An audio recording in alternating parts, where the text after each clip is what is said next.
वसुदेवसुतं देवं कंसचाणूरमर्दनं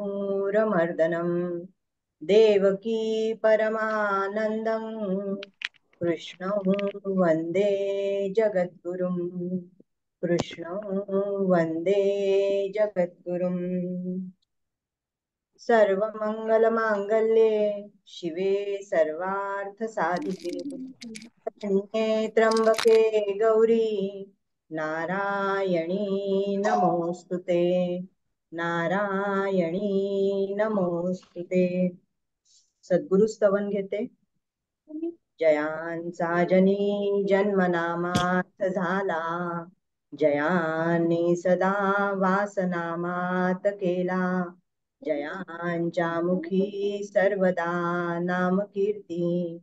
नमस्कार त्या ब्रह्मचैतन्य मूर्ती सद्गुरुनाथ महाराज की जय। जय जय रघुवीर समर्थ। श्रोता वक्ता श्रीराम समर्थ श्रीराम। ताई माझा व्हिडिओ आणि हे ठीक आहे का? मला इथे दिसताना छोट्या ह्याच्यात विंडोला दिसतंय, कम्प्लीट फुल फुल स्क्रीन आहे, फुल नाहीये? स्क्रीन आहे, काही हा? प्रॉब्लेम नाही. फुल स्क्रीन आहे तुमची, व्यवस्थित आहे. अच्छा, हो हो. मला मला दिसताना तुम्ही दिसत नाहीये। तुमचा व्ह्यू चेंज करून घेऊ शकता तुम्ही हा, तुमच्या साईड. हो ठीक आहे, हरकत नाही ओके, एकच मिनिट।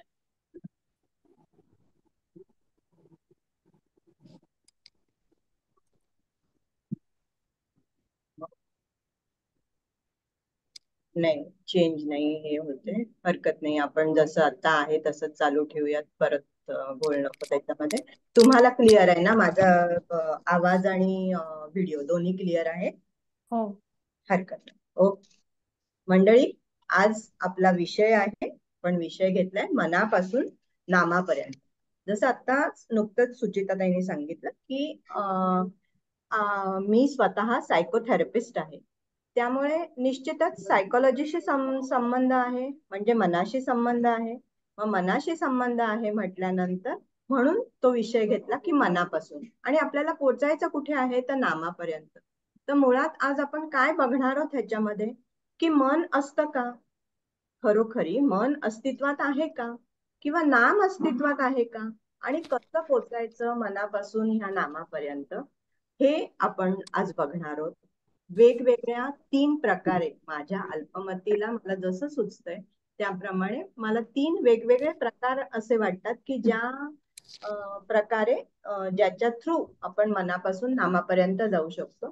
तर हे काय आहे, कसं आहे ते बघण्याचा प्रयत्न करू। मनी आणावे ते होते, विघ्न अवघेची नासोनी जाते, कृपा केलिया रघुनाथे प्रचिती येते। श्रीराम महाराज घ्या सांभाळून। तर मंडळी, हा मनापासून नामापर्यंतचा प्रवास करणार तुम्ही माझ्या बरोबर आहात सगळे रेडी? फक्त ताईनी जसं सांगितलं तसं बाकीच्यांचं थोडस तुम्ही स्वतःला अनम्यूट ठेवा। जेव्हा मी प्रश्न विचारे म्यूट ठेवा, जेव्हा मी प्रश्न विचारे तेव्हा तुम्ही अनम्यूट करू शकता, नाहीतर मग तुमच्या इकडचे आवाज येत राहतील आणि थोडासा डिस्टर्बन्स होत राहील। तर मन म्हटल्यानंतर पहिला एक, जेव्हा मी हा शब्द उच्चारतो आपण की मनापासून नामापर्यंत, तर काय आपल्याला त्याच्यामध्ये जाणीव होते की जसं समजा मी म्हटलं की महाराज माझं ना तुमच्यावर मनापासून अगदी अगदी मनापासून प्रेम। मग जेव्हा मी असं म्हणते की मनापासून प्रेम आहे म्हणजेच काय, तर मला काय म्हणायचं असतं की हृदयापासून प्रेम आहे, बरोबर आहे? येतंय लक्षात? तेच जर समजा एखादा आर्थिक व्यवहार करायचा असेल, एखादा फायनान्शियल डिसिजन घ्यायचा असेल, तर मग मी काय तिथे समजा म्हणते की हा त्या कंपनीत ना पैसे गुंतवताना, तो शेअर घेताना माझं मन मला सांगत होतं की ह्या कंपनीत पैसे गुंतवू नकोस, शेअर घेऊ नकोस, पण आपण ते पैसे गुंतवतो आणि जी काय माती खायची ती वाढलं खा. पाहिजे म्हणून मग मला त्यावेळेस आपलं कुठलं मन बरं आपल्याला सांगत असतं? अजून मग हे खात मन होता. सांगत असतं का? तेव्हा मी काय म्हणत असते, हे मन म्हणजे तिथे त्यावेळेस मी मनाला बुद्धी किंवा माझा मेंदू अशा अर्थी त्याचं संबोधन घेत असते. मग अशा अर्थी मी ते तिथे मन म्हणून पाहत असते. म्हणजेच कधी कधी या मनाला मी हृदय, कधी या मनाला मी मेंदू म्हणते. मग अशा मग जर जसं मी म्हटलं की मी सायकोथेरपिस्ट आहे किंवा थोडासा माझा मेडिकल शास्त्राशी संबंध आहे, मग तुम्हालाही कल्पना असेल की अनाटॉमिकली म्हणजे जेव्हा शवविच्छेदन केलं जातं किंवा डॉक्टर जेव्हा समजा आपली बॉडी ओपन करून बघितली, तर तो आपण हृदय म्हटलं तर हृदय आपण दाखवू शकतो की काय हृदय आहे, मेंदू काय आहे, किडनी, फुफ्फुस असे सगळे अवयव दाखवू शकतो. मग तसं मनही दाखवू शकतो का? काय म्हणता तुम्ही, मन येईल का असं दाखवता? तर माझ्या अंदाजाने प्रत्येकालाच आपण सर्व सुज्ञ मंडळी, सुजाण मंडळी इथे बसलेले आहात, तर तुम्हाला नक्कीच ही कल्पना असेल की अनाटॉमिकली मन ही गोष्ट आपण दाखवू शकत नाही, की मन हा अवयव म्हणून काढून दाखवता येतो का, की हा हा हे बाबा तुझं मन आहे. परंतु असं जरी म्हटलं तरी देखील मन मात्र आहे. मन आहे ह्यावरती आपला सगळ्यांचा विश्वास आहे निश्चितपणे. कोणालाही ह्याच्याबद्दल काही प्रतिवाद वाटतोय का, कोणाला शंका आहे का मनात की मन असतं का नसतं, काय माहिती नाही बाबा. मला असं वाटतं की कदाचित माझ्याकडे मनच नसेल, असं कोणाची रिएक्शन मला नाही वाटत की असं कोणाला वाटत असेल की माझ्याकडे मन नाहीये. प्रत्येक व्यक्तीला मन हे आहेच. खरं तर किती वेळा दिवसभरात आपण अनंत वेळा सतत सतत सतत त्या मनाबद्दल बोलत असतो, किंवा माझ्या मनाला असं वाटलं, मग मी असं करेन, माझ्या मनाने मला असं सांगितलं, असं सतत त्या मनाचा उल्लेखही करत असतो.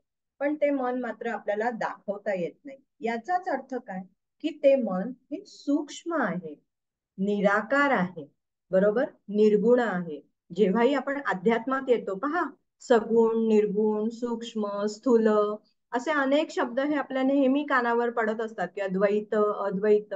मग म्हणजेच मन जे मला दिसत नाहीये, देव, देव दिसतो का आपल्याला? नाही दिसत.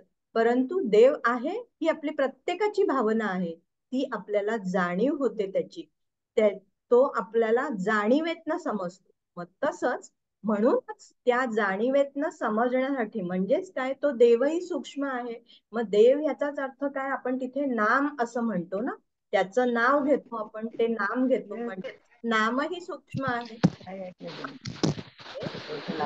मग जशी वस्तू जिथे पोहोचते आधार घ्यायला आपल्याला तशीच वस्तू लागते. मग नामही सूक्ष्म आहे, म्हणून त्या सूक्ष्मापर्यंत पोहोचण्यासाठी मला नक्कीच अशीच काहीतरी सूक्ष्म वस्तू हवी. जी सूक्ष्म वस्तू काय मी म्हणू शकते की मन आहे, जे सूक्ष्म आहे. का? आणखी थोडस हवं तर उलगडा करून सांगते पहा. आपलं ह्या जो देह आहे, देहरूप आपण ज्याला सगुण असं म्हणतो, आपण सगुणात आहोत. म्हणूनच त्या देवाला देखील आपण सगुणात आणलं, बरोबर आहे की नाही? अन्यथा आपल्या सगळ्यांना माहितीये की देव हे निर्गुण आहे. देव हा असा आपल्यासारखे दोन हात, दोन पाय, चेहरा, नाक, डोळे हे सगळं का मी दिलं? कारण मला माझ्याच सारखं कोणीतरी बघायला आवडतं, बरोबर आहे. म्हणून मग मी माझ्या देवालाही तसंच रूप दिलं, म्हणजेच सगुणात आणलं. ही सगळी संतांची आपल्यावरती कृपा आहे की संतांनी त्या देवाला अक्षरशः त्या मूर्ती रूपात आपल्या समोर आणलं आणि त्या सगुणात आणलं. मग सगुणात म्हणून मी पोचू शकते. मग कोणी त्याला कृष्ण म्हणेल, कोणी त्याला शंकर म्हणेल, कोणी देवी म्हणेल, कोणी गणपती म्हणेल. ज्याला जो देव आवडतो त्याप्रमाणे आपण त्याला नाव देतो. पण सगुणापासून मी आहे, कारण माझी देह भावना बळकट आहे, म्हणून ह्या सगुणापासून त्या सगुणापर्यंत मी कदाचित पोचू शकते की हा मला ना देवीचं रूप खूप आवडतं, मला बाई कृष्णच आवडतो, मला गणपतीच आवडतो. म्हणजे त्या रूपाकडे बघून त्या सगुणाकडे आपण बघतो. परंतु अध्यात्म काय सांगतं की सगुण भक्ती आहे, प्रश्नच नाही. सुरुवात करताना आपल्याला त्या सगुणावरतीच भक्ती करायची, पण पुढे पुढे एक टप्पा असा येईल की जिथे आपल्याला त्या सगुणापासून निर्गुणाकडे जायचं. मग त्या निर्गुणाकडे जाण्यासाठी माझ्या जवळही तशीच काहीतरी निर्गुण शक्ती हवी. मग ही निर्गुण शक्ती म्हणजे आहे माझं मन, जो मी म्हणते तो एक पहिला अर्थ, मनापासून नामापर्यंत. नामही सूक्ष्म आहे आणि मनही सूक्ष्म आहे. मनही निराकार आहे, निर्गुण आहे आणि नामही निर्गुण आहे. म्हणून नक्कीच ह्या मनापासून मी त्या नामापर्यंत जाऊ शकते. हा झाला एक पहिला अर्थ. दुसरा, सर्वसामान्यपणे मनापासून नामापर्यंत म्हटल्यानंतर साधारणपणे माझ्या अंदाजाने प्रत्येकाच्याच मनामध्ये जो अर्थ आला असेल, जो भाव उमटला असेल, तो आहे की मनापासून म्हणजे एका ठिकाणून दुसऱ्या ठिकाणापर्यंत, ज्याला डेस्टिनेशन आपण म्हणतो किंवा प्रवास, या मनापासून मी नामापर्यंत पोहोचते. मन, मी डोंबिवलीत राहते म्हणून मी डोंबिवली म्हणते, की मनात मन माझं कुठे आहे तर डोंबिवली, आणि माझे सद्गुरू कुठे राहतात तर गोंदवल्यामध्ये राहतात. मग ह्या डोंबिवली पासून गोंदवल्यापर्यंत असा मला प्रवास करायचा आहे, मनापासून नामापर्यंत. हा प्रवासाची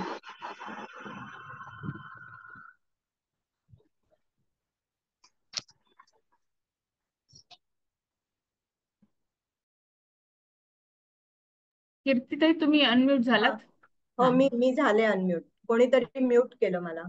बरं. हॅलो, हा, सुरू ठेवा ताई. आवाज हो येतोय? हो हा, हो. मग हा, तर मी सांगत होते, मनापासून दुसरा अर्थ, मनापासून नामापर्यंतचा, की हा एक प्रवास आहे, डेस्टिनेशन. एका ठिकाणाहून दुसऱ्या ठिकाणापर्यंत जाणं, ह्यालाही काय मी म्हणते, दुसरा जो अर्थ आहे की मनापासून नामापर्यंत, डोंबिवली पासून गोंदवल्यापर्यंत. सद्गुरू पहा, सारेच सद्गुरू, सारेच संत हे श्रेष्ठच आहेत. प्रत्येक, मी जेव्हाही गोंदवलेकर महाराज म्हणते किंवा गोंदवले म्हणते, ब्रह्मचैतन्य म्हणते, माझे सद्गुरू आहेत म्हणून मी त्यांचं नाव घेते. आपण आपल्या सद्गुरूंची आठवण करावी तिथे. सर्व गुरु हे श्रेष्ठच आहेत, सर्व संत हे श्रेष्ठच आहेत. आणि त्या संतांपासून म्हणजे समजा डोंबिवली पासून शेगाव पर्यंत, अक्कलकोट पर्यंत, असं तुम्हाला जिथे जायचंय तिथे जाण्यासाठी शेवटी पुन्हा मला काय हवंय, कशाच्या थ्रू मी ट्रॅव्हल करू शकणार आहे, तर त्या मनाच्या थ्रू, म्हणजे फिजिकली, प्रत्यक्ष शरीराने मी तिथे जाणं हा एक भाग आहे. परंतु मी माझ्या घरात असताना देखील केवळ स्मरणाने, केवळ स्मरणाने मी माझ्या सद्गुरूंपर्यंत पोहोचू शकते का? माझे सद्गुरू माझ्याच जवळ आहेत ही भावना माझ्या मनात निर्माण होऊ शकते का?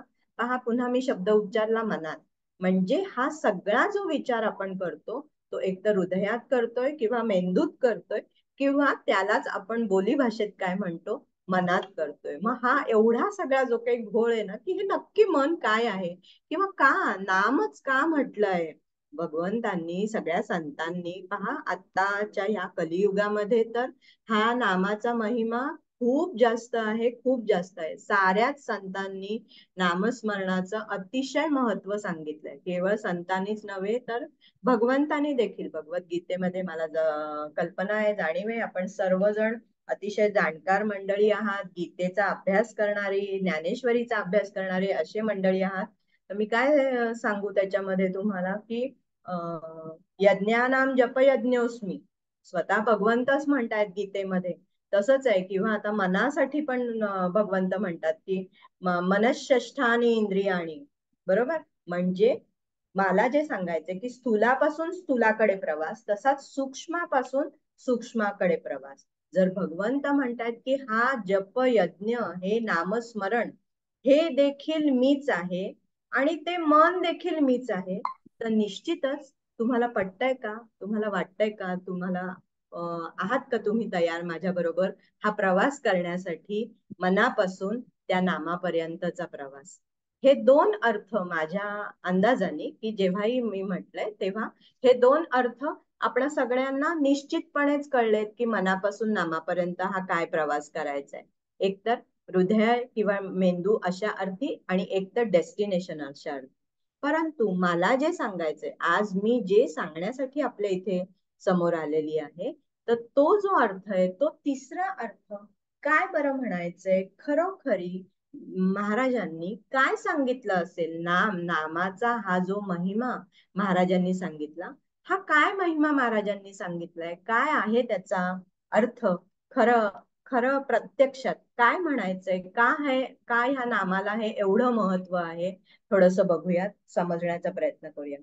आता एक उदाहरणच देते, किंवा नाम काय हो, बोली भाषेमध्ये जसं मी म्हटलं की मन म्हटलं तर, किंवा मानसशास्त्र म्हणजे मनाचे शास्त्र, म्हणजे मनाबद्दल काहीतरी सांगायचंय. तसंच मग जर जेव्हा मी म्हणते की नाम, तर बोली भाषेमध्ये नाम याचा अर्थ काय? नाम म्हणजे नाव.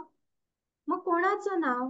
मी जो मंत्र म्हणते, मग श्रीराम जय राम जय जय राम असेल, ओम नमः शिवाय असेल, किंवा जोही, किंवा नुसतं ओम, जोही मंत्र, तुमचा जोही गुरुमंत्र असेल, ज्याचं तुम्ही नामस्मरण करता, ते म्हणजे नाम का? तर हो, एका अर्थी ते म्हणजे नाम, हे बरोबरच आहे. किंवा त्या देवाचं नाव श्रीराम म्हणते मी, श्रीकृष्ण म्हणते, हे नाव, हेही बरोबर आहे. पण त्याही पलीकडे आपल्या, जसं मी म्हटलं ना, आपण देहधर्मात आहोत, त्याच्यामुळे त्या देहाला आपण इतके चिकटून असतो ना, की नाव म्हटल्यानंतर पहा, एक वाक्यच सांगते तुम्हाला. नावात काय आहे, असं एक सुप्रसिद्ध लेखक पु ल देशपांडे यांनी सांगितलं होतं. सगळ्यांना मान्य आहे का की पु ल देशपांडेंनीच हे सांगितलं होतं? कोणी मला सांगू शकेल का की हे वाक्य कोणाचं आहे? नावात काय आहे, असं कोणी सांगू शकेल का मला? येईल का कोणाला सांगता? शेक्सपियर. William Shakespeare. हा, अगदी हळू आवाज आलाय, पण मला असं वाटतंय कोणीतरी शेक्सपियर म्हणाल्यासारखं. एक्झॅक्टली. थँक्यू, ज्यांनी कोणी उत्तर दिलं. मला कळलं नाहीये कोणी उत्तर दिलंय, परंतु थँक्यू सो मच. अगदी बरोबर आहे की हे जे वाक्य आहे, हे मी पु ल देशपांडे म्हटलं, मुद्दामूनच सांगितलं की मला तेच म्हणायचंय. मुद्दा तोच आहे की नावात काय आहे, हे प्रसिद्ध लेखक विल्यम शेक्सपियर यांचं वाक्य आहे. परंतु हे वाक्य लिहिल्यानंतर ते स्वतःचं नाव लिहायला विसरले नाहीत ना, की खाली त्यांनी विल्यम शेक्सपियर लिहिलं. मग खरं म्हणजे जर म्हणायचंय की नावात काय आहे, तर खाली ते लिहिण्याची काय गरज होती की विल्यम शेक्सपियर? मग पु ल देशपांडे म्हणाले काय, कीर्ती गाडगीळ म्हणाली काय, किंवा विल्यम शेक्सपियर म्हणाले काय? अर्थ तिन्हीचा एकच आहे. पण असं होत नाही. कोण म्हणतंय किंवा काय नाव आहे पहा. प्रत्यक्षात एक काही गमती जमती बघूयात की प्रत्यक्षामध्ये आपल्याला अनुभव आपला नेहमीच्या काय म्हणूया, नेहमीचा अनुभव फार वेगळा असतो की ह्या नावांची इतकी सारी गंमत असते. जसं आता नाव सोनूबाई आणि हाती कथलाचा वाळा, कल्पना असेल तुम्हाला या म्हणीचा. किंवा बरेच वेळा प्रजापती नाव असतं एखाद्या व्यक्तीचं, पुरुषोत्तम प्रजापती, आणि प्रत्यक्षात बघितलं तर मात्र ती व्यक्ती निसंतान असते. म्हणजे अशा अनेक उलट सुलट गोष्टी आपल्याला बघायला मिळतात. किंवा एवढंच कशाला, विठ्ठल जे महाराष्ट्राचं दैवत आहे, आपण त्याला दुसरं, विठ्ठलालाच दुसरं नाव आहे, कोणी सांगेल? पांडुरंग. बरोबर आहे, पांडुरंग म्हणतो. मग पांडुरंग, पांडू म्हणजे त्याचा अर्थ काय? पांढरा, ज्याचा रंग पांढरा आहे, असा तो पांडुरंग. मग बरोबर आहे ना, आपल्याला सगळ्यांना पंढरपूरला आपण गेलाच असाल, किंवा निदान विठ्ठलाचा फोटो तरी कुठे ना कुठे नक्कीच बघितला असेल. मग असतो ना, पांढरा असतो ना विठ्ठल, आपल्याला सगळ्यांना पांढरा दिसतो की नाही? हा, मला कल्पना आहे, मला वाटतं तुम्हाला कळतंय मी काय म्हणते ते, मी पोचतेय तुमच्यापर्यंत अशी मी अपेक्षा करते. की पांडुरंग म्हणजे काय दिसतो आपल्याला? व्यत्यास दिसतो. दिसताना विठ्ठलाची मूर्ती म्हटल्यानंतर आपल्या डोळ्यासमोर सगुण रूप जे येतं, ते काय येतं? तर काळ्या रंगाचा विठ्ठल. बाकी कुठलेच देव असे काळे नाही आहेत, पण विठ्ठलाची मूर्त मात्र, विठ्ठल आणि रखुमाई या दोन्हीही मूर्ती मात्र पूर्णपणे काळ्या पाषाणातल्या मूर्ती आहेत. आणि विठ्ठल म्हटल्यानंतर तो असा काळा कुट्ट देवच अगदी आपल्या डोळ्यासमोर येतो. पण आपण त्याला नाव मात्र काय म्हणतात संत? पांडुरंग, म्हणजे ज्याचा रंग पांढरा आहे असं. मग अशी ही नावामध्ये काहीतरी गंमत आहे. अशी काहीतरी गंमत आहे की ज्या म्हणजे जिथे आपल्याला तो व्यत्यास दिसतो, उलट सुलट दिसतो. का बरं हे असं उलट सुलट काय आहे हे नाम? का मन आणि नाम ह्या दोघांचा हा एकत्र अशी गुंफण केलेली आहे? का हे मनापासून नामापर्यंत? थोडस ना मी तुम्हाला तुमच्या बालवयात घेऊन जाते.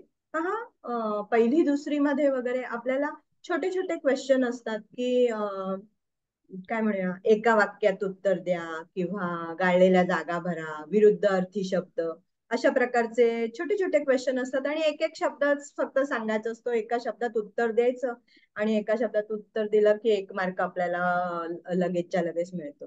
तर आहात का तयार सगळी मंडळी? मला स्क्रीन मध्ये कोणीच तसं दिसत नाहीये, त्यामुळे मला कळत नाहीये की मी नक्की किती जण आहेत लिसनिंग फेज मध्ये, कारण माझं स्वतःचाही व्ह्यू मला अगदी छोटा तुम्ही दिसतोय. तुम्ही नाही, तुम्ही फक्त काय करा, इकडे व्ह्यू मध्ये जा आणि या ठिकाणी तुम्हाला गॅलरी दिसेल, गॅलरी मध्ये क्लिक करा, तुम्हाला सगळ्यांची फेसेस दिसतील. ओके, हरकत हा नाही. हो, आहे आता थोडस दिसतंय मला. हा, हा ते तरी काही 2-3 फेस तरी दिसत आहेत, हरकत नाही. ओके. तर थोडस बघूयात आपण की येतंय का सांगायला, कोणाला जर अनम्यूट करून उत्तर देता आलं 1 बाय 1. हा, तर थोडस इंटरॅक्टिव्ह सेशन होईल म्हणून केवळ मी सांगायचा प्रयत्न करते.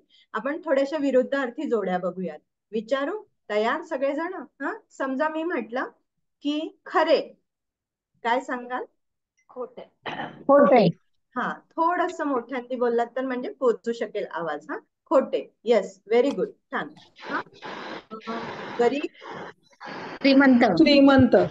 श्रीमंत. मी मुद्दाम पुन्हा गरीब. त्याचा गरीब. उच्चार करते, गरीब. कारण का कदाचित सगळ्यांचा आवाज येत नाहीये, तर बाकीचे जे व्ह्युअर्स आहेत म्हटल्यानंतर इतरांना पण त्याचा कळावं, म्हणून थोडस की जे उत्तर सांगितलं, जे योग्य उत्तर आहे त्याचा मी ज्यांनी पुन्हा हे पुनरुच्चार केलेलं करते. आहे, हा, ज्यांनी अनम्यूट केलंय स्वतःला, त्यांचा बॅकग्राऊंड आवाज चेक करा, हा, परत म्हणजे मग परत म्यूट डिस्टर्बन्स करा, होणार नाही तर नाही. परत. हा, हा, परत डिस्टर्बन्स होणार नाही, नाही तर बरोबर. मग मला परत सेशन बंद करावं लागतं, पूर्ण सर्वांना म्यूट करावं लागेल, तसं होतं कामा नये. हा, अंजली ताई, तुमचा आवाज खूप आहे. हो, येतोय तुमचा आवाज ताई मला. हॅलो. नाही, तुमचा आवाज बॅकग्राऊंड जास्त आहे तुमचा. हा, चालू करा. Okay okay. थोडासा तिथे डिस्टर्बन्स वाटतोय काही जणांच्या याचा. बघूयात, अगदीच नाही वाटलं तर, नाही तर मग मी एकतर्फी फक्त माझ्याकडनं बोलेन. हा, बरं, आपण काही जोड्या बघत होतो, कारण ती लिंक गेली तर त्याची आपल्याला गंमत होते. बघ, खरे म्हटल्यावर मी पटकन होते, बरोबर. गरीब, श्रीमंत. श्रीमंत. गरीब, श्रीमंत. पाप, पुण्य. पुण्य. सुख, दुःख. दुःख.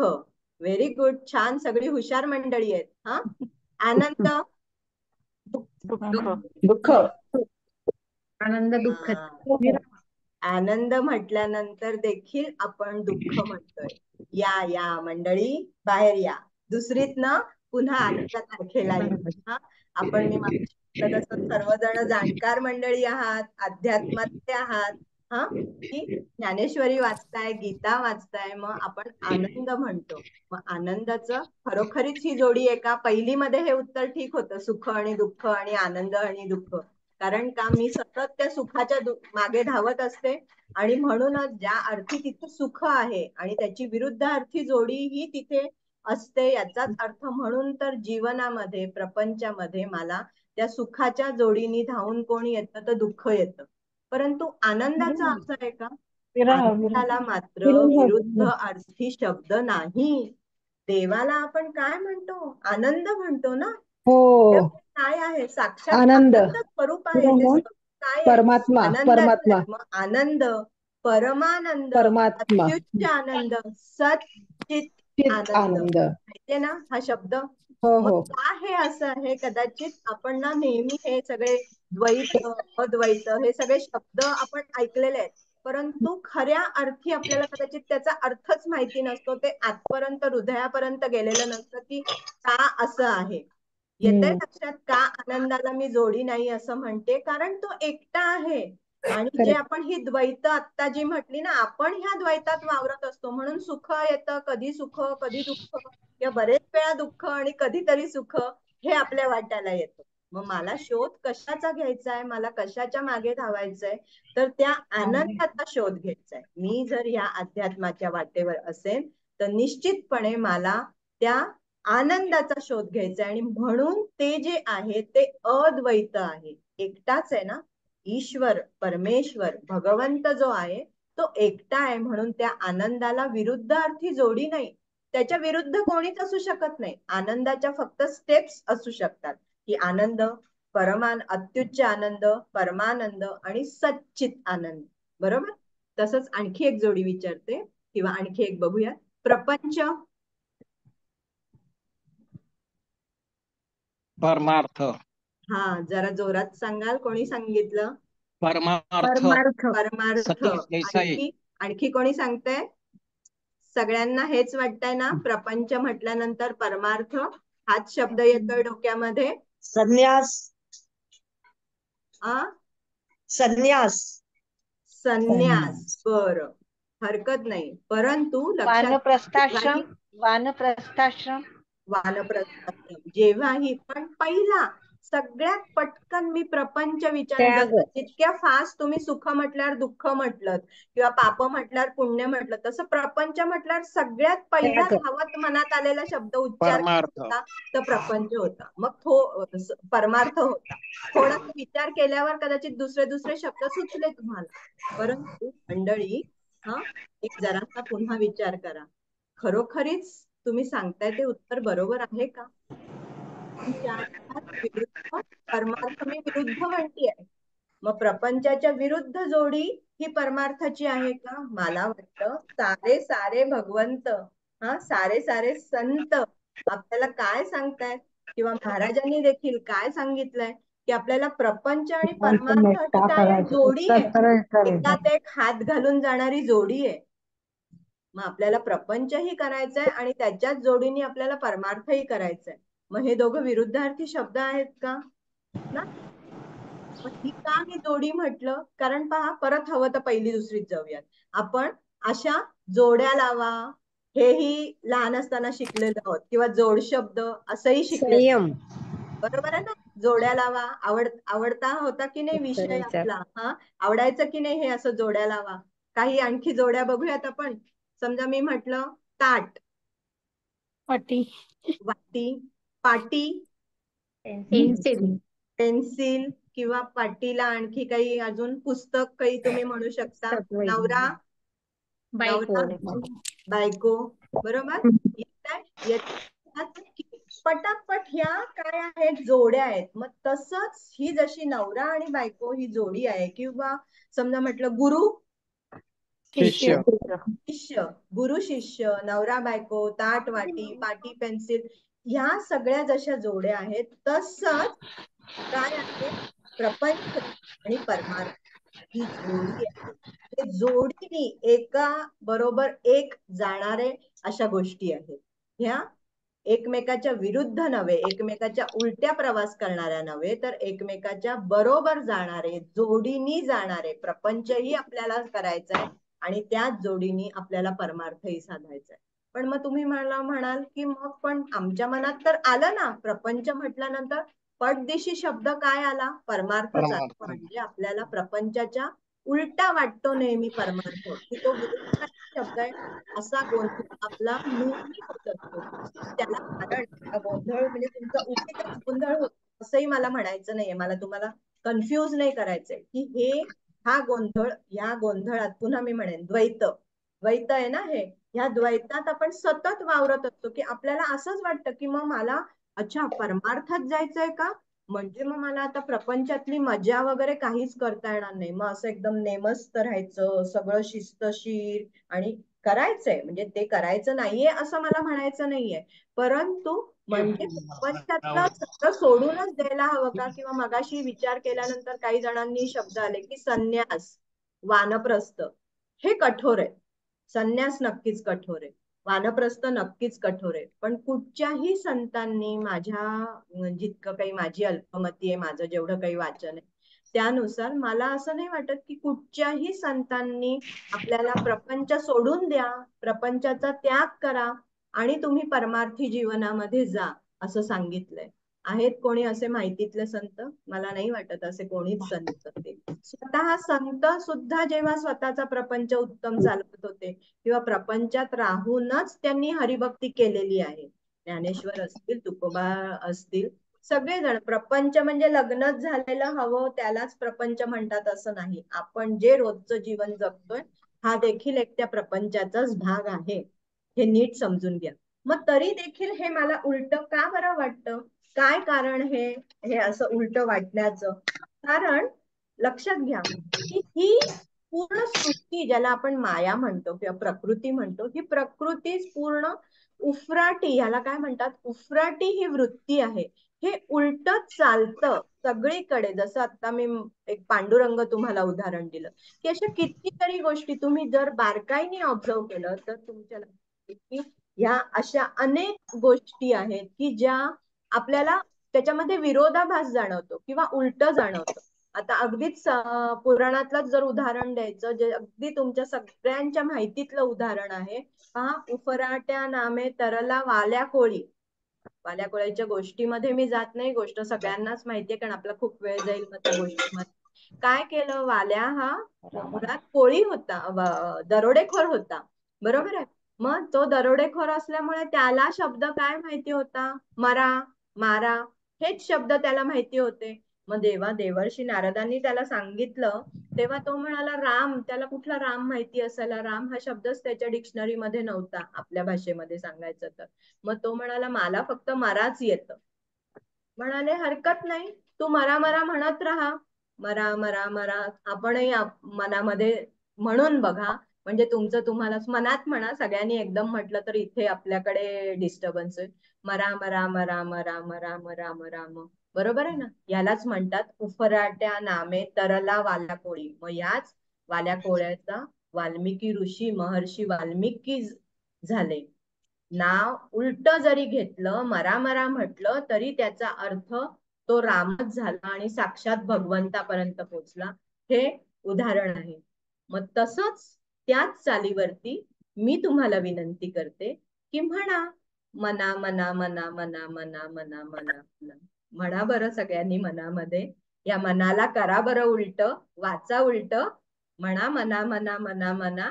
पोचलात का नामापर्यंत? मना मना मना मना मना मना बरोबर. Yes, very good, thank you. कोणीतरी छान मोठ्यांनी म्हटलं. पोचलात ना नामापर्यंत? मला खूप बरं वाटलं. आज तुम्ही सगळी मंडळी माझ्या बरोबर. Thank you so much.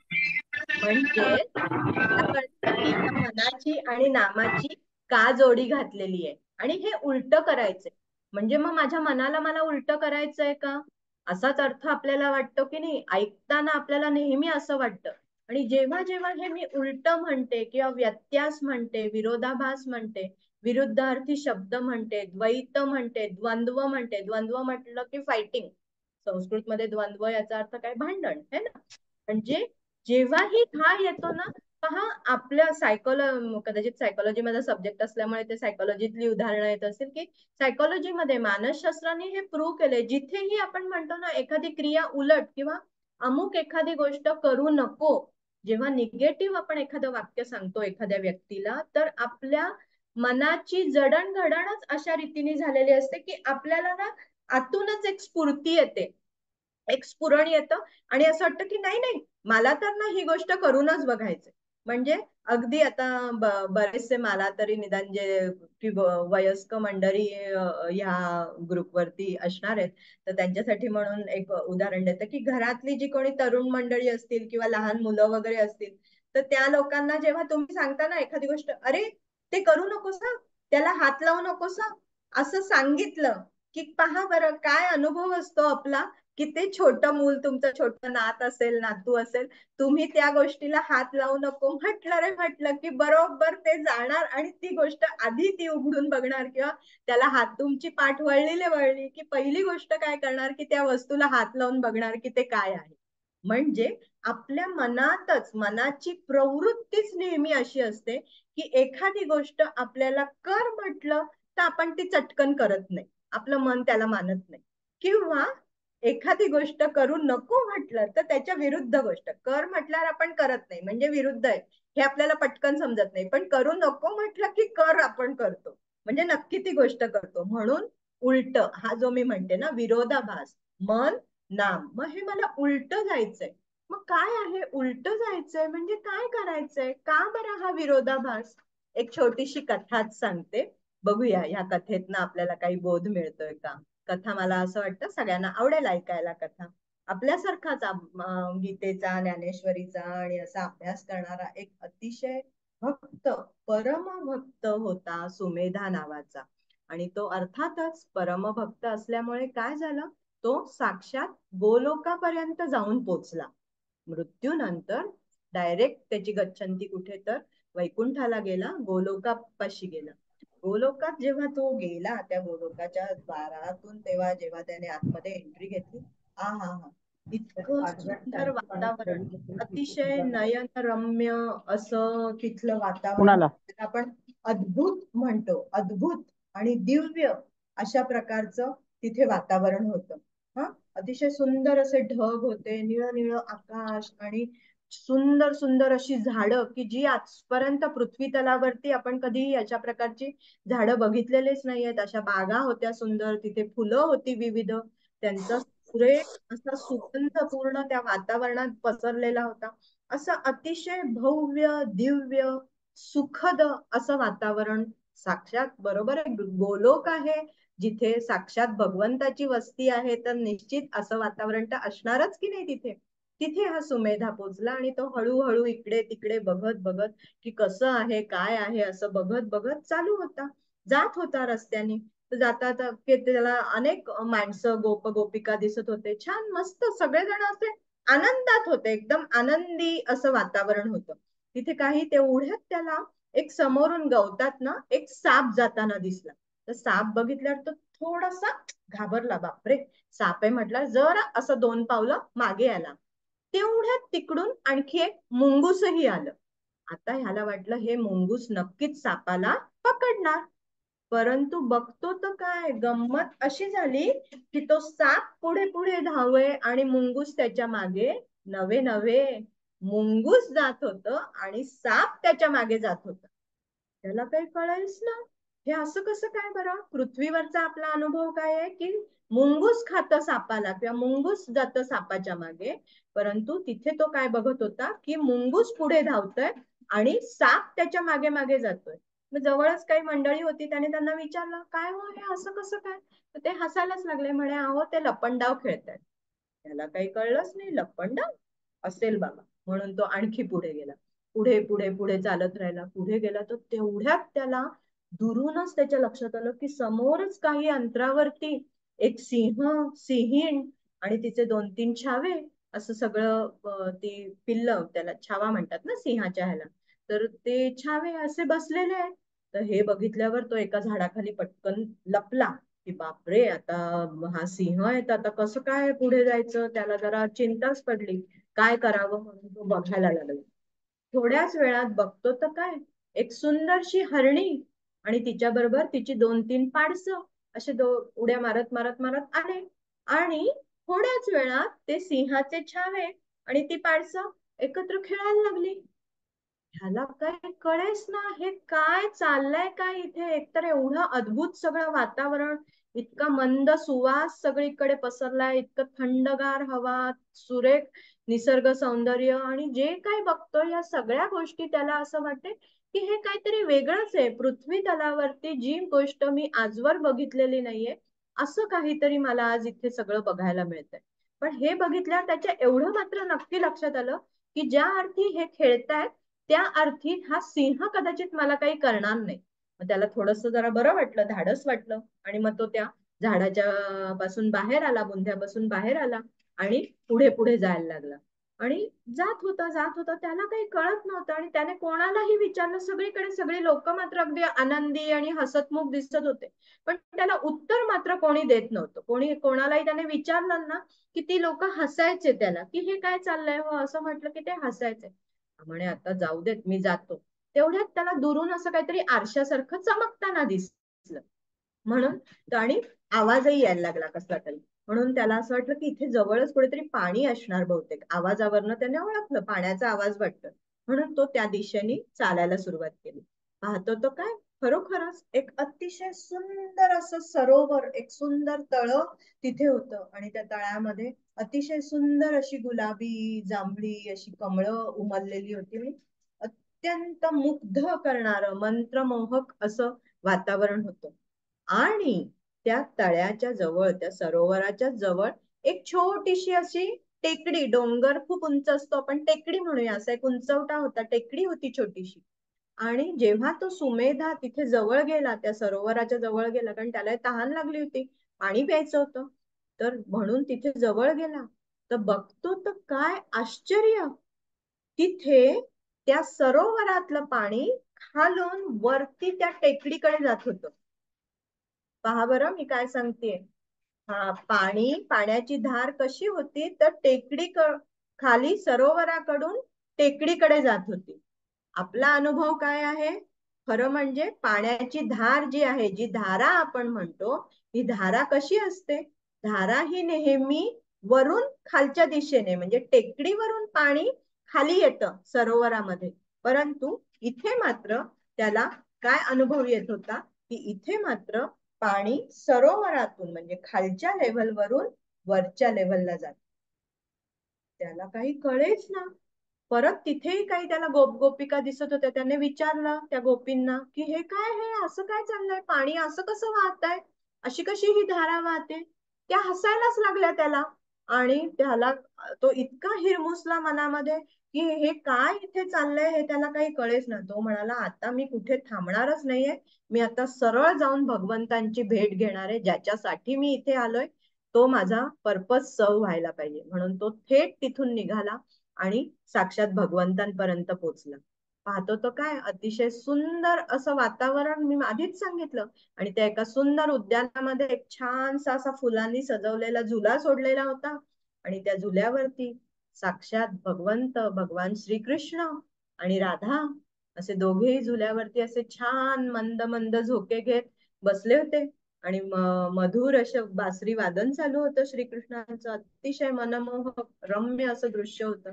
सुमेधा तिथे गेला, भगवंतांना नमस्कार केला आणि भगवानांनी त्याची चौकशी केली. ये ये ये सुमेधा करून त्याचं कौतुक केलं. म्हणाला भगवान मला मात्र तुम्हाला हे खूप छान आहे, पण मला एक तुम्हाला प्रश्न विचारायचा आहे की हे काय बरं आहे? असं प्रत्येक मी जेही बघतोय इथे मला सगळ्यात महत्वाचा जो प्रश्न पडलाय की इथे पाणी जे काही होतं हे सरोवरातून त्या टेकडीवर जात होतं, खालून वर जात होतं. तर हा काय प्रकार आहे हे तुम्ही मला सांगा. असं सुमेधाने विचारल्यावर भगवंत देखील त्याला हसायला लागले. आता मात्र त्याला अगदीच वाईट वाटलं. खूपच मनात तो हिरमुसला. त्याला कळेच ना हे काय चालू आहे. कोण सगळेजण मला हसतात. तो अगदी रडवेला आला, रडकुंडीला आला. तो म्हणाला भगवान असं करू नका. तुम्ही मला कृपया ह्या गोष्टीचं उत्तर द्या. हे काय आहे बरं? ही धारा अशी का वाहते इथे? तेव्हा भगवान म्हणाले अरे सुमेधा, तू गोलोकात आलेला आहेस. गोलोक हा राधेचा प्रांत आहे. त्यामुळे माझ्याऐवजी ही राधा शेजारी बसलेली राधा होती. ही राधाच तुला त्याचं उत्तर देईल की काय बरं हे काय चालू आहे. येतंय का लक्षात गोष्टीचं तात्पर्य? मी काय सांगते, काय सांगितलं राधेने उत्तर? जी प्रवाह बरोबर वाहते, वरून खाली वाहते, ती असते धारा. आणि तू कुठे आहेस? राधेच्या प्रवाहात, राधेच्या ठिकाणी, गोलोकात. करा धारेला विरुद्ध. का झाली का धारायची राधा? वरून खाली येते, प्रवाह पतित प्रवाह बरोबर जी वाहते ती असते धारा. आणि प्रवाहाच्या विरुद्ध दिशेने जी जाते ती असते राधा. मंडळी, येतंय लक्षात? परमार्थात काय करायचंय आपल्याला? आपण सारे जे मंडळी आहोत, मी तरी नक्कीच जे आहोत, हे प्रवाह पतित आहोत. प्रवाहाच्या बरोबर जाणारे, धारे बरोबर, जसे धारा जाते, ओघ जिकडे जातोय तिकडे जाणारे आहोत. नेहमी आपला प्रवास आपण तसा करत असतो. पण मला जर परमार्थ खऱ्या अर्थाने समजून घ्यायचा असेल, परमार्थात मला माझी प्रगती करायची असेल, तर ह्या धारेची राधा होणं खूप खूप जरुरी आहे. आणि ती जर राधा झाली तर मी साक्षात त्या गोलोकामध्ये जाऊ शकते. कारण राधा म्हणजे काय? फक्त निव्वळ आनंद, अत्युच्च आनंद. तिथे राग नाही, द्वेष नाही, मत्सर नाही, भांडण नाही. म्हणून तर येतंय गोष्टीतल्या या सगळ्या गोष्टी ज्या सांगितल्या की का साप आणि मुंगूस खेळत होते, सिंहाचे छावे आणि हरण एकमेकांशी खेळत होती. कारण तिथे फक्त आनंदच आहे. तिथे राधा आहे आणि केवळ ती राधा तेव्हाच होऊ शकते आणि तेव्हाच ती त्या भगवंताच्या शेजारी जाऊन बसू शकते. जेव्हा जर माझी इच्छा आहे मला भगवंतापर्यंत पोहोचायचंय, तर मला माझ्या धारेची अशी राधा करणं अतिशय गरजेचं आहे. केवळ भगवंताच्या शेजारीच नव्हे तर मी सांगेन भगवंताच्याही आधी तिचं स्मरण केलं जातं. आपण काय म्हणतो? राधा कृष्ण, राधा कृष्ण, राधे राधे. मग ही राधा बनणं हेच मला वाटतं आपल्या सगळ्यांचं, प्रत्येकाचं मनातली इच्छा, ज्याला आपण म्हणतो की सोल पर्पज काय आहे, तर ही मला राधा व्हायचंय. येतंय लक्षात आता ह्या व्यत्यास काय आपण म्हणतोय, का आपल्याला ही प्रत्येक गोष्ट उलटी आहे, उफराटी ज्याला म्हणतात, उफराटा भाग आहे, विरोधाभास आहे, हे वाटत राहतं. हे कदाचित मला वाटतं आता आपल्या लक्षात आलं असेल. त्याच्याच जोडीने आणखी एक मी सांगेन की हा जो मी म्हटलं ना सोल पर्पज, आपल्या प्रत्येकाच्या जीवनाचे दोन उद्देश असतात. काय बरं हे दोन उद्देश असतात? तर एक जो उद्देश असतो तो असतो आत्म्याचा उद्देश, ज्याला सोल पर्पज असं म्हणतात. आणि एक असतो तो असतो आपल्या जीवनाचा उद्देश, म्हणजे लाईफ पर्पज. मग आपण सर्व मंडळी ज्या अर्थी आपण सगळेजण आज ह्या मीटिंग मध्ये सहभागी झालेले आहात, किंवा उद्या देखील हा व्हिडिओ बघणारी अनेक मंडळी असतील, ज्या अर्थी तुम्ही मन लावून, पहा पुन्हा मी शब्द वापरला, मन लावून, मनापासून मन लावून तुम्ही हा व्हिडिओ ऐकताय, बघताय, याचाच अर्थ आपल्या प्रत्येकाने ह्या परमार्थाच्या वाटेवर एक छोटं पाऊल तरी नक्की टाकलेलं आहे. आपल्या प्रत्येकाच्या जीविताचा उद्देश म्हणजे आत्म्याचा उद्देश, सोल पर्पज. सोल पर्पज काय आहे? सगळ्यांचा उद्देश एकच आहे की मला त्या भगवंतापर्यंत जाऊन पोचायचंय, मला माझ्या गुरूंचं दर्शन हवंय, मला माझ्या सद्गुरूंचं दर्शन हवंय, मला माझ्या भगवंताची भेट हवी आहे, मला मोक्ष हवाय. बरोबर आहे ना? सगळ्यांना मान्य आहे का? सगळ्यांच्या मनात ही अशीच इच्छा आहे ना? प्रत्येकाला हे असंच वाटत असणार आहे. मग हा काय आहे? हा आपल्या आत्म्याचा उद्देश आहे, जो मनुष्य म्हणून जो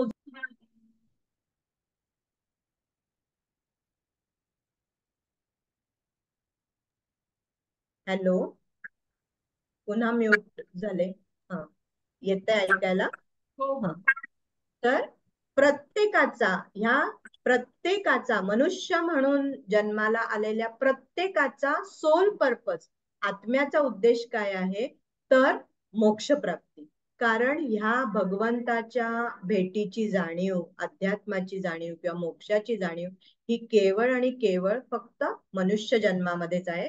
आपण गीता वाचणारे आहात मंडळी, आपल्याला हा सगळं नक्कीच माहिती आहे की छोट्या ज्या योनी आहेत किंवा पशु पक्षी कीटक, ह्या सगळ्या छोट्या निम्न स्तरातल्या प्राणी पक्ष्यांना याची जाणीवच नसते. केवळ मनुष्याला, केवळ मानवाला ह्या गोष्टीची जाणीव आहे. म्हणून आपल्या सगळ्यांचा सोल पर्पज एकच आहे. पण मग लाईफ पर्पज, मी कशासाठी आलेली आहे ह्या पृथ्वीवरती? जे मगाचपासून मी सांगतेय, मनापासून नामापर्यंत, मनापासून नामापर्यंत काय प्रवास आहे हा?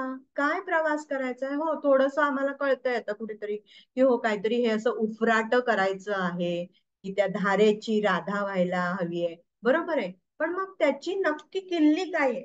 या ही किल्ली, त्या खजिन्याची किल्ली आज मी तुम्हाला देते. तुमचं स्वतःचं नाव. नाम म्हणजे मी काय सांगितलं? नाव ना?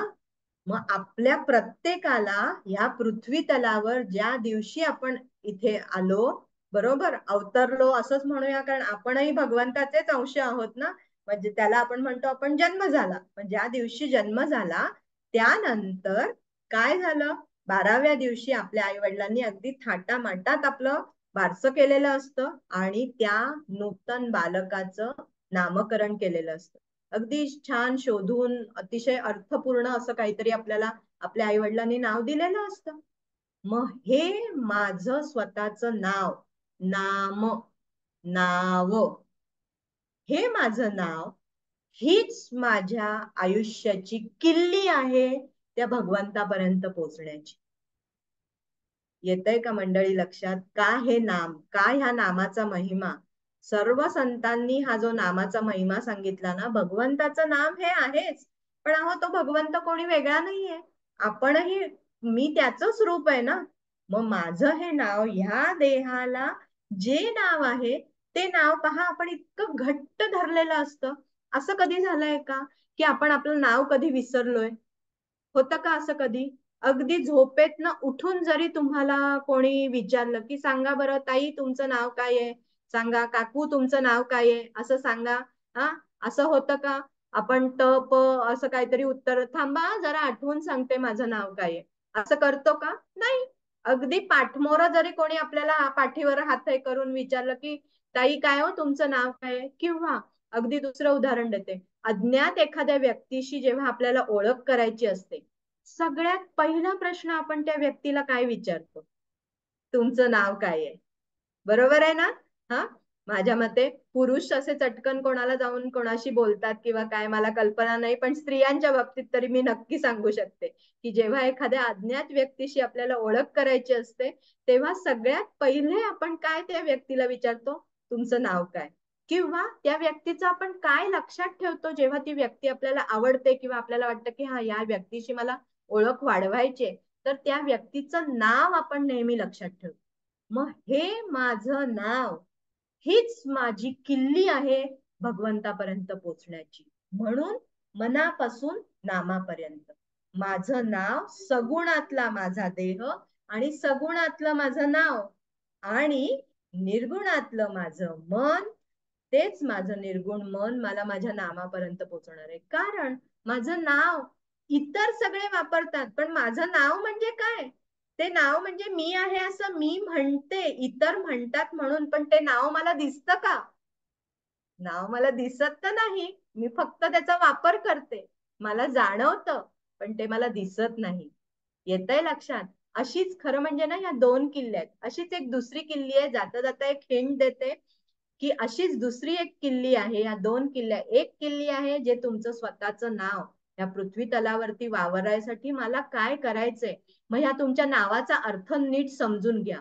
काय अर्थ आहे माझ्या या नावाचा? मग त्या नावाला सरळ वाचून बघा काय अर्थ आहे. नाही कळला तर उलट वाचा. आत्ताच आपण शिकलो ना, हा विरोधाभास, उफराट घ्यायचंय ना आपल्याला आपलं नाव. मग नाव उलट करून बघा, त्या नावाचे तुकडे पाडून बघा, किंवा जितक्या काही तुम्हाला भाषा येत आहेत, बहुतेक सारी मराठी मंडळी आहेत, पण कोणी अन्य भाषेतली मंडळी असतील तर तुमच्या तुमच्या भाषेमध्ये, तुमच्या तुमच्या मातृभाषेमध्ये त्याचं स्पेलिंग कसं होतंय किंवा त्याचा काय खरा अर्थ आहे विचार करा.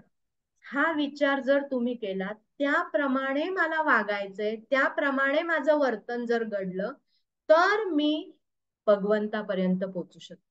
ही पहिली किल्ली. आणि दुसरी किल्ली जी मी म्हटलं, ती दुसरी किल्ली म्हणजे तो दिवस, तो क्षण, तो क्षण ज्या वेळेस मी या पृथ्वीवर आले, म्हणजे आपली जन्मतारीख आपण जी म्हणतो, ती जन्मतारीख ही माझी दुसरी किल्ली आहे. कारण तो क्षण अतिशय महत्वाचा असतो. ती तारीख, हे जे आकडे आहेत ना, त्या आकड्यांची खूप गंमत आहे.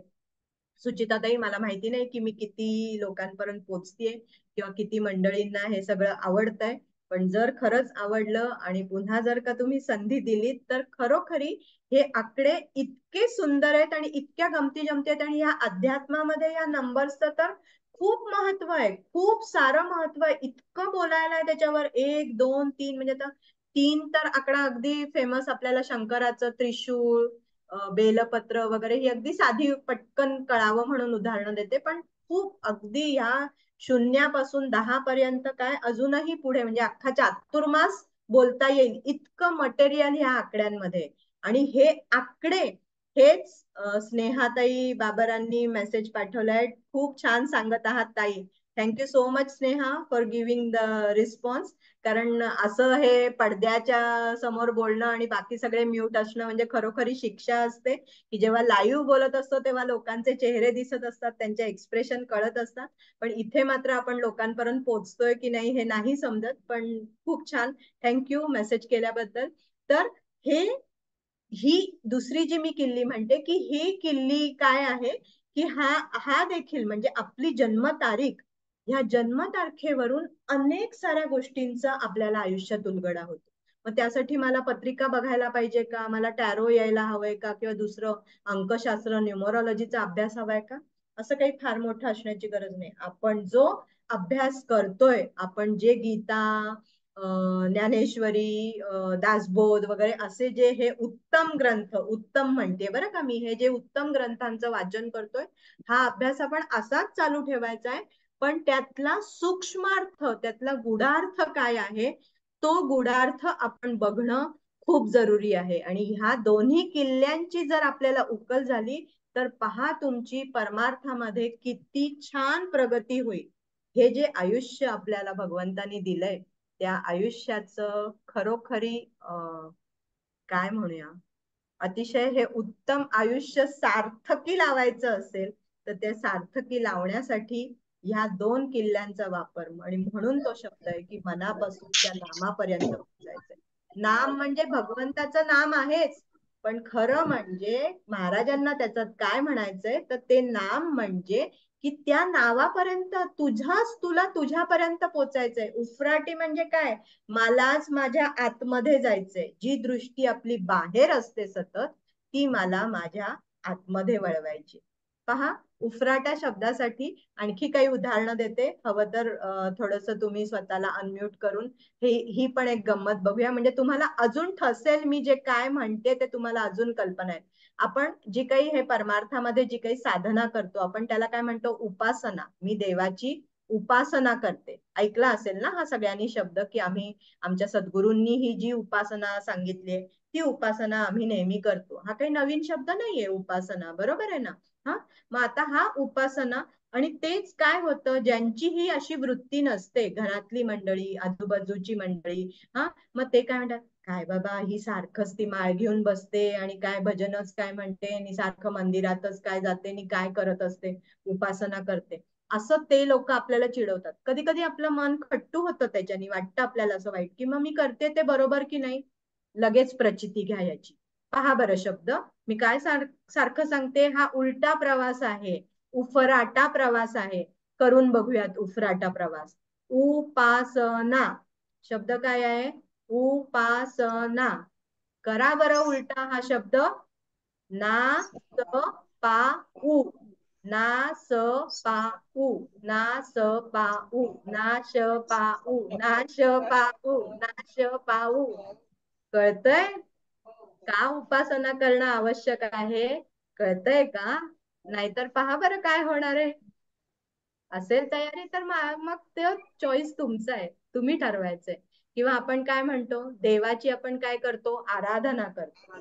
दोन्ही अर्थ, उपासना, आराधना, भक्ती, हे सगळे अगदी एकमेकात हातात हात घालून जाणारे शब्द आहेत. आराधना शब्द आहे, बरोबर आहे, माहितीये ना, आराधना म्हणतो. आ रा ध ना.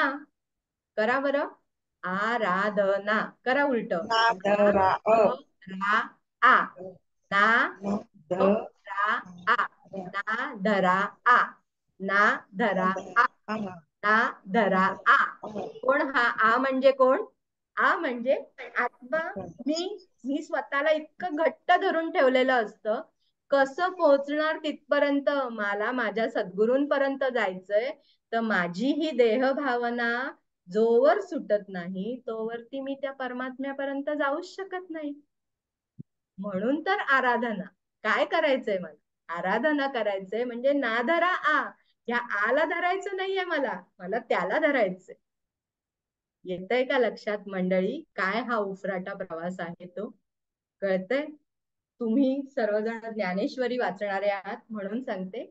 अभंग ज्ञानेश्वरी आपल्याला कल्पना असेल की स्वामी स्वरूपानंद रत्नागिरी पावस, कदाचित तुम्ही कोणी गेलेही असाल तिथे, बघितलंही असेल, तर त्यांनी ज्ञानेश्वरीवरती, गीतेवरती ज्ञानेश्वर माऊलींनी भावार्थ दीपिका लिहिली, बरोबर. आणि ती भावार्थ दीपिका जरी प्राकृतात असली, मराठीत असली, तरी त्यावेळचं मराठी आजही आपल्याला जड जातंय, नाही कळत आहेत माऊलींचे शब्द, असं कुठेतरी होतंय. मग त्याला आणखी पर्याय काय, तर स्वामी स्वरूपानंदांनी ही अभंग ज्ञानेश्वरी लिहिली आहे. माऊलींच्याच प्रत्येक ओवीला प्रति ओवी, जी आत्ता तुम्ही आणि मी जी मराठी बोलतोय त्या मराठीतलं इतकं सुगम सांगितलंय. एक तुम्हाला वानगी दाखल म्हणून वाचून दाखवते. आणि हे जे मी म्हणते की उफराट वागायचंय आपल्याला, धारेची राधा व्हायला हवी आहे, म्हणजे काय व्हायला हवंय, तर हे मी नव्हे सांगत, माझी एवढी काय म्हणू, माझी तेवढी बुद्धीही नाही आणि मी त्या लेव्हललाही नाहीये, पात्रताही नाहीये माझी. माऊलींचे शब्द तुम्हाला केवळ वाचून दाखवते, काय सांगतायत. पाहुनी व्यवहार ऐसा उफराटा अंगावरी काटा उभा राहे. माऊली बघा काय म्हणतात, आपण जे काही वागतोय म्हणजे त्यांना काय वाटतंय, आपल्याला वाटतंय हे उफराट वागतायत आणि त्यांना भगवंताला वाटतंय की अरे ही माणसं कशी अशी वेडी आहेत की ही उफराट वागतायत. जन्माला आल्यानंतर हसतात काय, मेल्यानंतर मृत्यू पावल्यानंतर रडतात काय, सण काय साजरे करतायत, वाढदिवस साजरे करतायत. वाढदिवस म्हणजे काय, एक वर्ष गेलं आयुष्यातलं ते जर कामी लावलं असेल तर आनंद साजरा करायला हरकत नाही. आपण कामी लावतो म्हणजे काय करतो, इकडे सेलिब्रेट केलं तिकडे सेलिब्रेट केलं. म्हणून काय म्हणतायत, पाहोनी व्यवहार ऐसा उफराटा अंगावरी काटा उभा राहे. अरे हा हा ऐशा मृत्यूलोकी येथ पार्था अवचित जन्मलासी. पहा अगदी सुगम आहे ना. मी म्हणून त्या ओळींचे पुन्हा अर्थ नाही सांगत आहे, तुम्ही नीट कान देऊन ऐकलं तर तुमचं तुम्हालाही कळेल, इतकं सोपं मराठी आहे. तरी आता वेगे झाडोनिया अंग, तरी आता वेगे झाडोनिया अंग, निघ निघ निघ बाहेरी तू. पहा भगवंत सांगतायत अर्जुनाला, भक्ती पंथा लाग तेणेची गा मग, पावसी अव्यंग रूप माझे. किती सुंदर माऊलींनी सांगितलंय. म्हणून ही उफराटी पद्धत सांगण्याची बुद्धी माझी नाही, माझी खरोखरी तेवढी पात्रता नाही. तेव्हा या धारेची राधा होण्यासाठी प्रत्येकाने मनापासून त्या नामापर्यंत जायचंय. स्वतःच्या नावाचा काय अर्थ आहे, आज ही जी काही गुरु किल्ली आपल्याला मिळाली आहे ती गुरु किल्ली नक्की प्रत्येकाने पडताळून बघा आणि एका वेगळ्या पद्धतीने स्वतःच्याच नावाचा विचार करून बघा की कशासाठी माझा हा जन्म झालेला आहे. ह्या सृष्टीवर मध्ये हा जन्म, हा मी हे लाईफ म्हणते, हे लाईफ जे मिळालंय, कारण का आपले अनेक जन्म होत असतात. गीतेमध्ये साक्षात भगवंतानीच सांगितलंय ना, पुनर्जन्मावरती आपला सगळ्यांचा विश्वास असणार आहे. टीव्ही सिरियल मधला बघूनचा पुनर्जन्म सांगत नाहीये मी, साक्षात भगवंतांनी अर्जुनाला सांगितलंय की अर्जुना तुझेही अनेक जन्म झालेत आणि माझेही झालेत. तुझे तुला आठवत नाहीये पण माझे मात्र मला सगळे आठवत आहेत. बरोबर आहे, आठवला अध्याय. तेव्हा पुनर्जन्म तर नक्कीच आहे. मग माझं ह्या जन्मामध्ये काय कार्य आहे, तर माझं नाव मला सांगतं की मला काय कार्य करायचंय. आणि जेव्हा मी त्याप्रमाणे चालत असते, माझा सोल पर्पज आणि लाईफ पर्पज जेव्हा हातात हात घालून, जोडी जोडी म्हणते मी, विरुद्ध नाही, जोडी हातात हात घालून जातोय, तेव्हा आणि तेव्हाच मी त्या भगवंतापर्यंत पोहोचू शकते. तेव्हाच माझा, म्हणून प्रपंच आणि परमार्थ हे विरुद्धार्थी शब्द नसून प्रपंच आणि परमार्थ ही काय आहे, जोडी आहे. जाता जाता एक केवळ गंमत सांगते. मीटिंग मध्ये असणारी जी कोण पुरुष मंडळी असतील त्यांना नमस्कार करते. अगदी गमतीचा भाग म्हणून ऐका आणि सोडून द्या, कारण ही बुद्धी ही सुद्धा, हे सुचलंय मला, अगदी आजच सुचलंय. ह्याच्या आधीपर्यंत मला देखील माहिती नव्हतं उफराट काय असतं.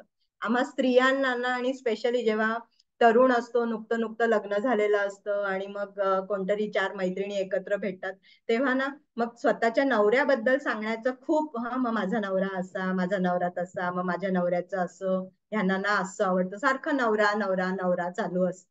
बरोबर आहे की नाही. मग मी काय सांगितलं होतं, उफराट्या नावे तरला नाम वाल्या कोळी. हा, मग तो मरा मरा म्हणत होता आणि राम राम पर्यंत पोचला. हा, आणि आपण बघा काय करतो, नवरा नवरा करा बरं नवऱ्याला उलटा, नवरा रावण रावण रावण.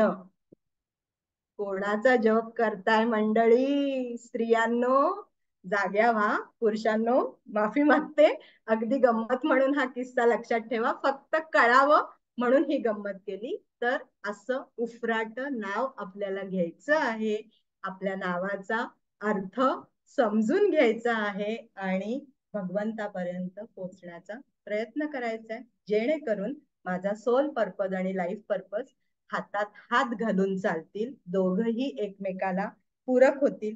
पहा अगदी जाता जाता सांगते, तो देवच आपल्याला वाचवायला येणार आहे. देवाला विरुद्धार्थी शब्द काय सांगाल, कोणी सांगेल? आनंद हा आनंद आनंद विरुद्धार्थी शब्द देवाला दानव दानव, बरोबर. हा, दानव, राक्षस असं म्हणू शकू आपण, है ना. देवाला विरुद्धार्थी म्हणजे जिथे देव पण नाही, देवपणाचा अभाव आहे, तिथे आपण म्हणतो दानव, बरोबर. आणि मग तेच मी देवाला जोडशब्द म्हटलं तर आपण काय सांगू? आनंद हा, आनंद आनंद, बर. किंवा देवता भक्त म्हणतो ना आपण, बरोबर. भक्त आणि देवाची जोडी, जसं गुरु आणि शिष्याची जोडी असते, तर भक्त आणि देव, बरोबर. मग आपण जर भक्त आहोत तर मला पोचायचंय कुठे? देवापर्यंत. मग हे दोघं एकमेकांच्या विरुद्ध आहेत का? नाही, हे एकमेकांच्या विरुद्ध नाही, तर एकमेक हातात हात घालून. कारण का? पुढची स्टेप काय आहे? तो भक्तच शेवटी त्या देवरूपात सामील होऊन जातोय, बरोबर आहे ना. कदाचित आता आपण तिथे, मी तर नक्कीच नव्हे पोचलेली, भक्त तरी आहे का ही सुद्धा शंका आहे. कारण रामदासांचं जेव्हा वाचतो, दासबोध जेव्हा वाचतो तेव्हा कळतं. रामदासांनी, तुम्हाला माहितीये का, एक अख्खा पूर्ण समास माझ्यावरती लिहिलाय. तो पडत मूर्खांचा जो समास आहे ना, तेव्हा मी होते बरं का त्या काळी. त्यांनी मलाच समोर ठेवलं होतं आणि म्हणाले, चल बस आता लिहितो मी तुझ्यावरती. थँक्यू रामदास स्वामी, की निदान मी तुमच्या तेवढी तरी कामी आले, की एक अख्खा समाज तुम्ही पडत मूर्खांचा माझ्यावरती लिहिला. तेव्हा भक्त आणि देव ही जोडी आहे. त्या भक्ताला अल्टिमेटली जाऊन कुठे जायचंय? त्या देवामध्येच विलीन व्हायचं. लक्षात येतंय? म्हणून ही एकाला काढावं, एकाला झाकावं, दुसऱ्याला काढावं, दुसऱ्याला, एकाला काढावं, दुसऱ्याला झाकावं, अशी ही रचना आहे. आणि ह्याच रचनेने, म्हणून तो मनापासून नामापर्यंत, मनाला उलट जेव्हा मी करते, उफराट जेव्हा करते, तेव्हाच मी त्या नामापर्यंत पोचू शकते. माझ्या सद्गुरूंचा, हाची सुबोध गुरूंचा कदाचित माहिती असेल बरेच जणांना. त्यातलं अगदी शेवटचं कडवं घेते. शेवटच्या कडव्यामध्ये आहे, प्रेमात राम रमतो, प्रेमाला मोल ना जगा माझी, हाची सुबोध गुरूंचा, गुरुरायाला तहान प्रेमाची, असे शब्द आहेत त्यातले.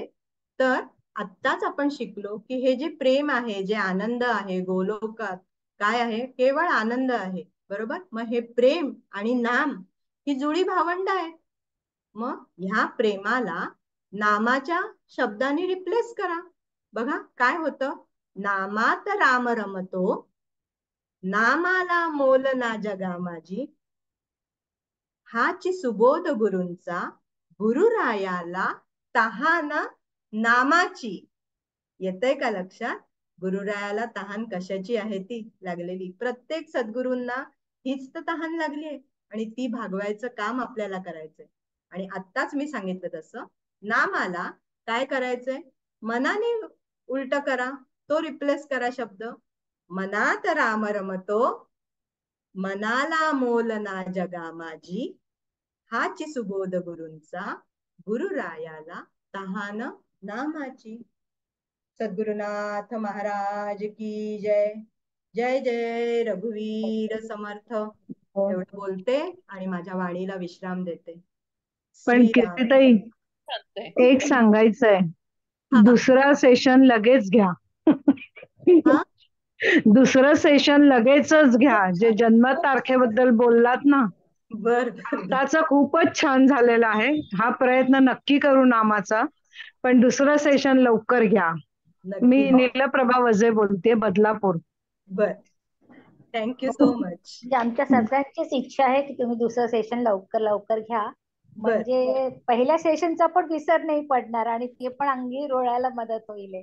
बर बर बर, हरकत नाही. पण जरूर, म्हणजे मला असं उत्स्फूर्त प्रतिक्रिया देताय, मला छान वाटतंय हे ऐकून. आणि सुचिताताई आणि पूर्ण गीता पठण पारायण हा जो आपला ग्रुप आहे, त्यांनी मला संधी दिली आहे की इथे ऑनलाईन हे आपलं सेशन करण्याची. त्याच्यासाठी मी सुचिताताईंचे आणि पूर्ण आपण सर्व श्रोतृ मंडळी ही, आणि मी बघते आकडे की जे जॉईन झालेत सुरुवातीपासून, तर ते ऑलमोस्ट सगळेजण टिकून आहेत. नाही तर बरेच वेळा असं होतं की पहिली 10-15 मिनिटं मंडळी असतात आणि मग हळूहळू सगळेजण काढता पाय घ्यायला लागतात. परंतु तुम्ही नंबर खेळवून ठेवलं ताई, तुम्ही खेळवून ठेवलंय सगळ्यांना. आणि हाच तो शोध आम्ही घेतोय मॅडम. हा कीर्तीताई, हा शोध आम्ही घेतो आहोत की आपल्याला कसं नामापर्यंत पोहोचता येईल.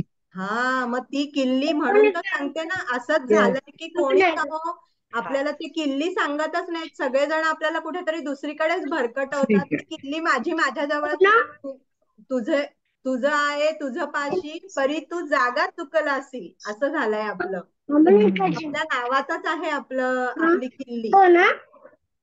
बरोबर. त्यामुळे अतिशय दुसरं सेशन लवकर घ्या. अं, ही नम्र विनंती.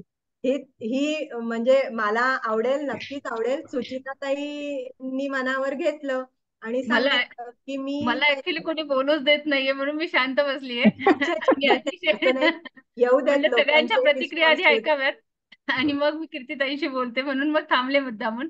कारण माझं मी बोलण्यापेक्षा बाकीच्या सगळ्यांच्या प्रतिक्रिया यामध्ये खरं सगळं केलं आहे. खरंय खरंय. सुचेताताईंबरोबर आम्हाला विश्वास आहे की त्या नक्कीच ठेवतील, ठरवतील. नक्की नक्की ठेवते, नक्कीच ठेवते. तू अतिशय उत्तमरित्या सांगितलेलं आहे आज कीर्तीताईंनी.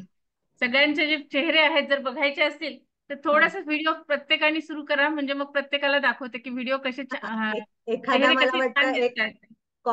कॉमन शॉट आपण स्क्रीनशॉट जर कोणी घेतला तर जास्तीत जास्त व्हिडिओ सगळ्यांनी जरा ऑन करा, तर एक आपण कॉमन स्क्रीनशॉट, आपली आठवण, आजच्या दिवसाची आठवण. कारण मी म्हटलं तसं, ही तारीख, प्रत्येक क्षण महत्वाचा असतो बरं. आजच ते लेक्चर का झालं, आजच काहीतरी नक्की खास कारण आहे त्या तारखेमध्ये देखील. तर हे बघणं आणि त्याचा सूक्ष्मपणे विचार करणं की आजच हे आपल्याला का कळलं, अक्षय तृतीयेचा दुसरा दिवसामध्ये आपण आहोत.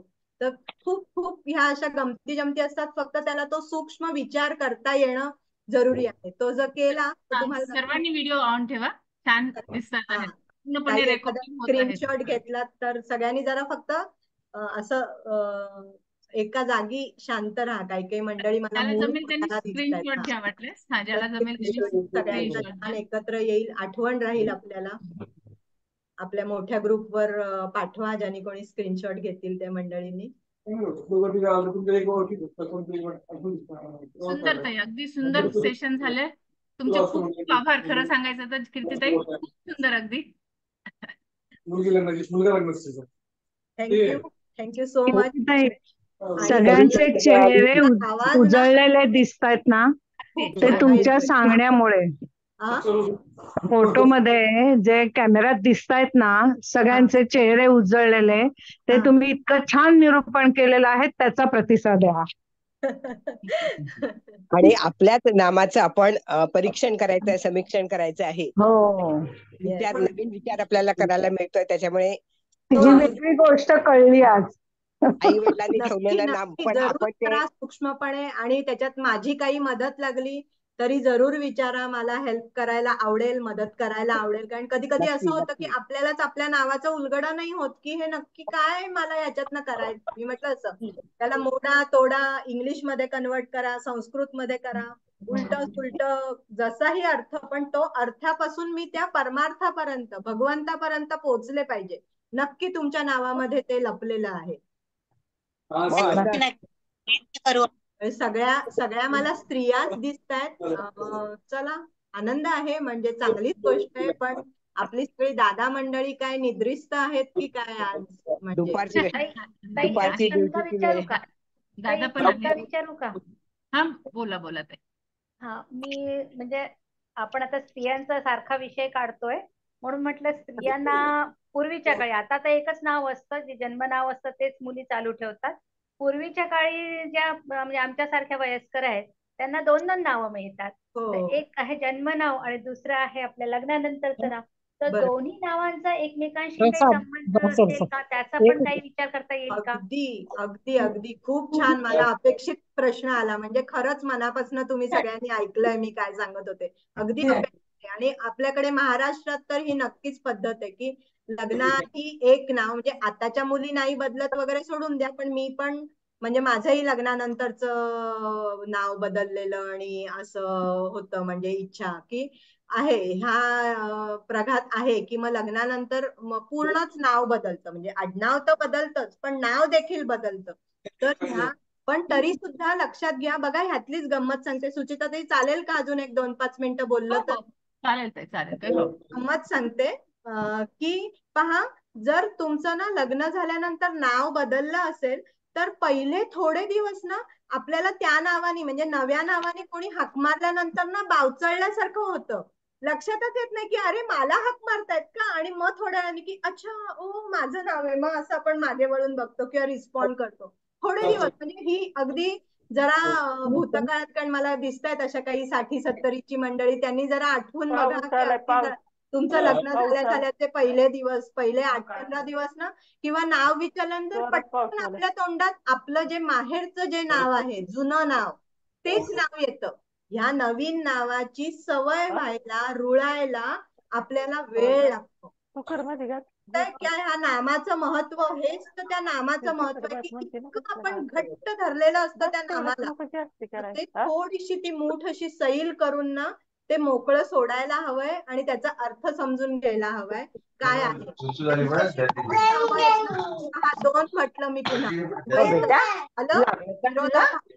ही टसल होत राहते त्यांच्या आयुष्यामध्ये, किंवा माझ्या माहेरी असं, माझ्या सासरी असं.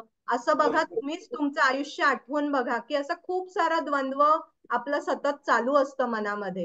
हे थांबवण्यासाठी हे सगळं एका पातळीवरती येणं गरजेचं आहे. तुमच्या दोनही नावांचे अर्थ तुम्ही काढून बघा, त्यावर सूक्ष्मपणे विचार करा, तर निश्चित तुम्हाला सापडेल.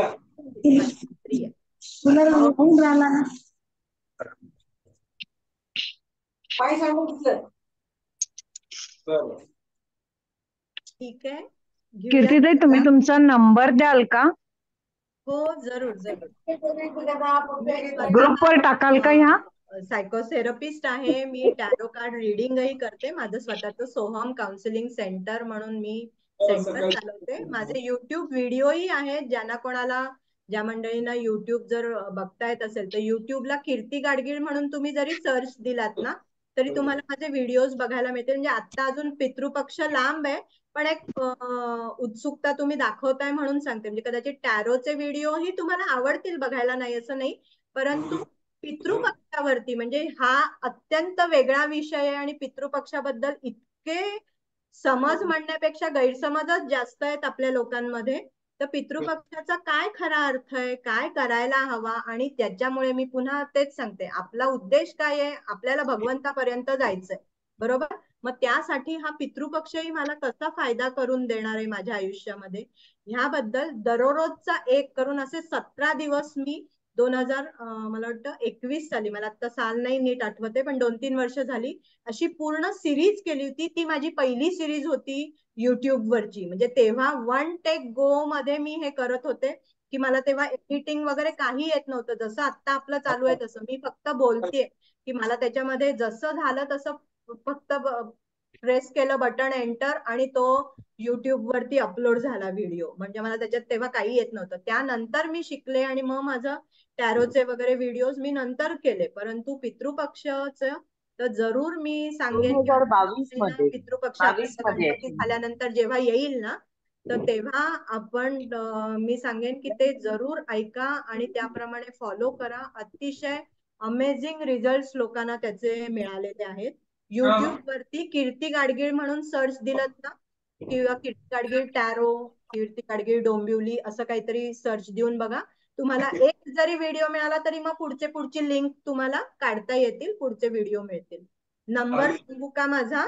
तुम्ही हवं तर आपल्या ग्रुपवर कोणाला लिहून घ्यायचा असला तर लिहून घेऊ शकता. 877-955-927 877-955-927.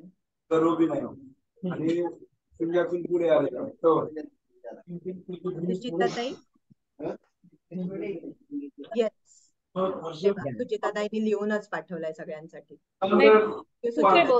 नाही, एक नंबर मिसिंग आहे. 877-955-927. 877-955-927. नुसतं 27 आलं का असं वाटलं मला, माहिती 55-927. 927. 5 नंतर मध्ये 9 हवा. हा, वरचा एक डिजिट करून. येस. सो धन्यवाद मंडळी, मैत्रिणींनो, साधक हो, खूप खूप आभार की आपण सर्वांनी हे अतिशय छान शांतपणे हे ऐकलत आणि मी विचारलेल्या प्रश्नांनाही छान उत्स्फूर्त असा प्रतिसाद दिलात. कारण तो प्रतिसाद मिळणं खूप आवश्यक होतं, नाहीतर मग ते नसती मजा आली आपल्याला त्या सेशन मध्ये. तेव्हा प्रतिसाद दिलात त्याबद्दल खूप धन्यवाद सुचिताताई. तुमचे पण खूप आभारी छान आहे. ताई, खूप छान वाटलं आणि खूप खूप धन्यवाद. छान, अगदी मस्त वाटलं, मजा आली. ओके. चला बंद करू मग. बाकी सगळ्यांची शंका समाधान झालेलं आहे बहुतेक. वेळ काढून पुन्हा असंच मार्गदर्शन करत जाता येईल.